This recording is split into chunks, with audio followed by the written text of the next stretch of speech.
On August 29, 2025, Mark Benioff sat inside a San Francisco podcast studio. The Salesforce chief executive casually explained how AI software replaced 4,000 human workers. He plainly told host Logan Bartlett that his company simply needed less heads. 3 months later, Microsoft chief executive Satya Nadella walked through a giant Wisconsin facility. The Fairwater 2 data center housed hundreds of thousands of liquid-cooled NVIDIA processor chips. It consumes over 2 gigawatts of power to run artificial intelligence models. While building that giant physical complex, Microsoft eliminated over 20,000 human employees. This contrast reveals the central force driving big tech today. Silicon Valley is not cutting jobs because it is broke or struggling. It is liquidating human payroll to buy server hardware and power grid access. In the first 7 months of 2026, US tech layoffs hit nearly 140,000. Since 2020, more than 950,000 technology workers lost their jobs. Yet, overall corporate spending across the sector is rising to record heights.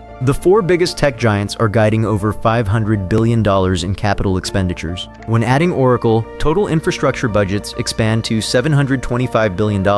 That combined spending roughly equals the annual gross domestic product of Sweden. The money has not vanished from the industry. It is moving directly from corporate salary accounts into physical compute infrastructure. To understand how this started, look back at the pandemic hiring boom. Between 2020 and 2022, tech companies hired tens of thousands of workers. When remote consumer demand normalized, corporate headcount became far too large. On November 9, 2022, Meta cut 11,000 employees in one day. A few months later, Mark Zuckerberg officially branded 2023 the year of efficiency. Wall Street rewarded the job cuts by sending Meta stock to record highs. On February 1, 2024, Zuckerberg made lean operations a permanent corporate policy. Executives realized cutting human workers pleased investors while freeing up cash. Then came the financial demands of the artificial intelligence race. Consider Amazon under corporate human resources chief Beth Galetti. On October 28, 2025, Galetti sent an internal memo to corporate staff. The message announced the immediate termination of 14,000 white-collar employees.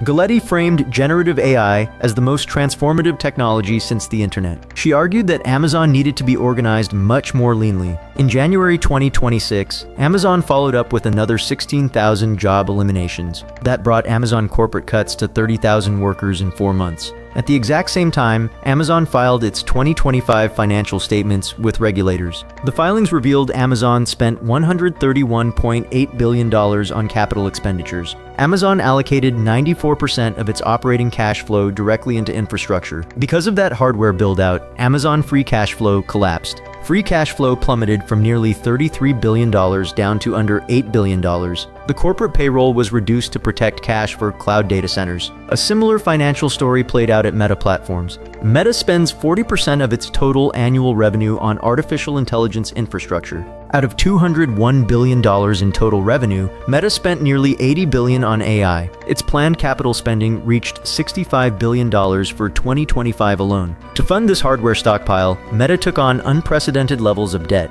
Meta corporate debt grew from $0 in 2021 to nearly $59 billion. Zuckerberg used debt markets and payroll savings to build 4 million square foot data centers. Facility construction in Richland Parish, Louisiana illustrates the scale of this capital shift. Software developers and product managers were replaced by concrete buildings and high-voltage power lines. The strategic pivot was even clearer at Oracle under Chief Executive Safra Catz. In fiscal year 2026, Oracle spent over $55 billion on infrastructure. The company expanded cloud compute capacity specifically to host models for OpenAI. To offset that capital burn, Oracle cut 21,000 employees from its workforce. That represented a 13% total reduction in Oracle human headcount. The heavy spending pressured Oracle balance sheet until rating agencies downgraded its credit outlook. Yet management continued pouring money into servers rather than maintaining human staff. At Microsoft, Chief Executive Satya Nadella oversaw a fundamental identity shift. In April 2025, Nadella disclosed that AI generated 30% of Microsoft code.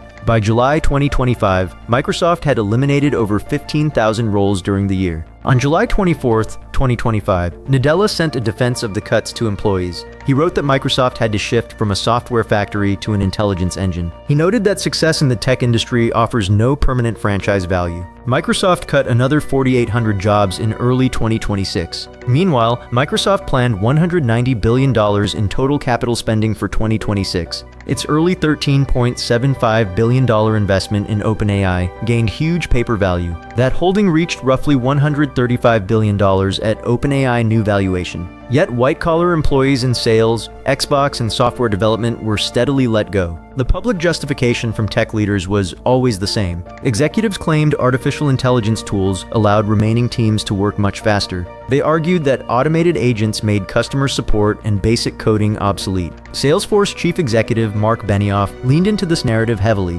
Benioff publicly noted that deploying AI agents enabled Salesforce to slash support staff. His support team shrank from 9,000 heads down to 5,000. Google chief executive Sundar Pichai similarly trimmed headcount while realigning capital toward compute. Pichai previously admitted Google had hired for a very different economic reality. Now corporate leaders frame every termination as proof of advanced AI adoption. By calling layoffs AI efficiency, companies look like forward-thinking innovators to Wall Street. However, independent economic researchers challenge this corporate narrative. Economists like Professor David Otto at MIT examine what is really happening. Dr. Fabian Stefani at the Oxford Internet Institute studies tech labor markets. They point to a widespread industry practice known as AI washing. AI washing occurs when executives blame job cuts on automation rather than management errors. Attributing layoffs to AI shields executives from admitting to pandemic overhiring. It masks the impact of high interest rates and falling operating margins. Most current AI software cannot fully replace complex human engineering workflows. Instead, companies are using AI as a convenient story for aggressive cost cutting. They cut payroll to cover the expense of GPUs and energy contracts. The labor market impact of this capital transfer is unevenly distributed. Data from specialized labor trackers shows a sharp split in rehire speed. Artificial intelligence and machine learning engineers find new roles in under 6 weeks. Cloud and DevOps specialists secure employment in under 2 months. In contrast, full-stack developers wait nearly 3.5 months. Front-end engineers spend over 4 months looking for their next job. Technical product managers face average job searches of nearly 5 months. Growth and consumer app engineers face almost 6 months of unemployment. Generalist software engineering is no longer the guaranteed career path it once was. The corporate demand has shifted almost entirely to specialized infrastructure builders. While tech workers face prolonged job searches, one company captures the displaced cash. NVIDIA sits at the center of the big tech infrastructure race. NVIDIA manufactures the graphics processing units that every hyperscaler is buying. The company operates at an astonishing net margin of 55.6%. NVIDIA generated nearly $97 billion in free cash flow. The payroll dollars cut from Amazon, Microsoft, and Meta flow directly into NVIDIA. NVIDIA Blackwell chips command massive premiums from every major tech balance sheet. This dynamic creates a self-reinforcing financial cycle across Silicon Valley. To compete with rivals, each CEO must buy more NVIDIA hardware. To pay for that hardware, each CEO must find immediate savings somewhere else. The easiest place to find tens of billions of dollars is human headcount. When Amazon cuts 30,000 corporate jobs, it saves billions in salary and benefits. That cash goes toward liquid-cooled server racks and utility power commitments. When Oracle cuts 21,000 positions, it frees capital for cloud data centers. The strategy satisfies investors by keeping operating margins stable despite soaring capex. Yet this capital reallocation introduces serious long-term risks for big tech. Data center construction and power purchasing require large upfront cash commitments. If generative AI software revenue fails to match this spending, cash flow collapses. We already saw Amazon free cash flow drop by over $25 billion.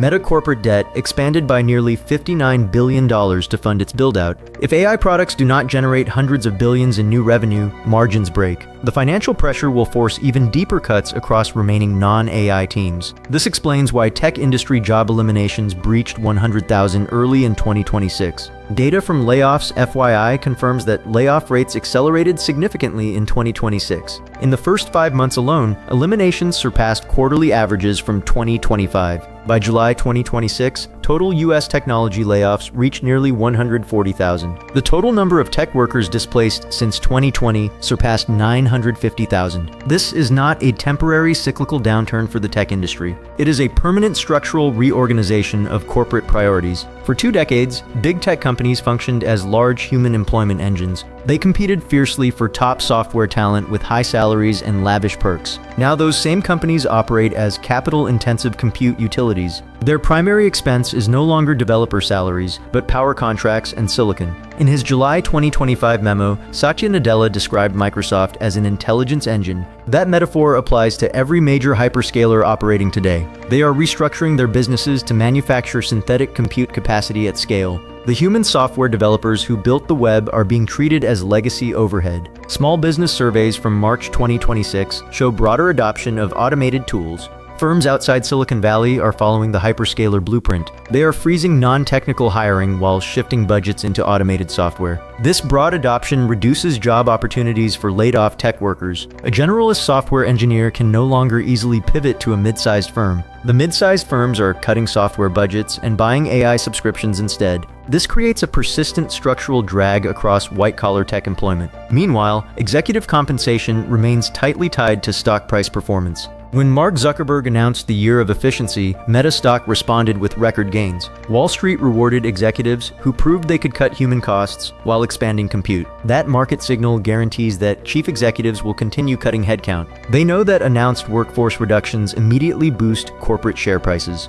The public narrative of AI efficiency gives them perfect coverage to do so. It allows leaders to frame painful financial reallocations as strategic innovation. When an executive cuts 10,000 workers, they call it agentic productivity. In reality, it is a straightforward balance sheet transfer. Human payroll is converted directly into data center concrete and graphics cards. The capital expenditure guidance for 2026 shows no signs of slowing. $725 billion will flow into infrastructure this year alone. That capital must come from existing corporate cash flow and operational savings. As hardware and energy costs rise, human payroll will remain the primary funding source. The wave of technology layoffs is not nearing its end. It is accelerating as the artificial intelligence infrastructure race reaches its peak.